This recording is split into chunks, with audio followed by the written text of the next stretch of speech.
அன்புள்ளம் கொண்ட சிம்மராசி அன்பர்களே, இந்த சிம்மராசின்றது காலபுருஷ தத்துவத்தில் 5வது வீடு. இந்த ராசிக்கு அதிபதி சூரியன். இந்த ராசியில் இருக்கக்கூடிய நட்சத்திரங்கள் மகம், பூரம், உத்திரம், 1ஆம் பாதம். பொதுவாக இந்த சிம்மராசிக்கு அதிபதி சூரியன்றதுனாலே என்னவோ இவங்க எல்லாரையும் கண்ட்ரோல் பண்றது, இவங்க யார் சொல்லையும் கேட்க மாட்டாங்க, இவங்க சொல்றதை மற்றவங்க கேட்கணும் அப்படிங்கிறதுல இவங்க ரொம்ப உறுதியா இருப்பாங்க. அதுக்கு தகுந்த மாதிரி பொறுப்புணர்வும் இவங்களுக்கு இருக்கும். இந்த ராசியில முக்கியமான விஷயம் என்ன கவனிக்கணும், 2ஆம் இடத்துக்கும் 11ஆம் இடத்துக்கும் அதிபதி புதன்றதுனால இவங்களுடைய பேச்சு திறமைகள்லாம் நல்லா இருக்கும். நிறைய பேர் பேச்சாளர்களா இருப்பாங்க. 10ஆம் இடத்துக்கு அதிபதி சுக்கிரன்.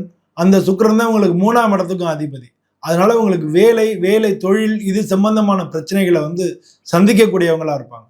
இவங்களை பொறுத்தளவுல பொதுவா சுக்கிரன் இவங்களுடைய ஜாதகத்துல நல்லா இருந்தா இவங்களுடைய வாழ்க்கை மிக நல்லா இருக்கும். சுக்கிரன் பிரச்சனையா இருக்கும் பொழுது உங்களுடைய வாழ்க்கையில வேலை, திருமணம் 2லையுமே உங்களுக்கு பிரச்சனை வரும்.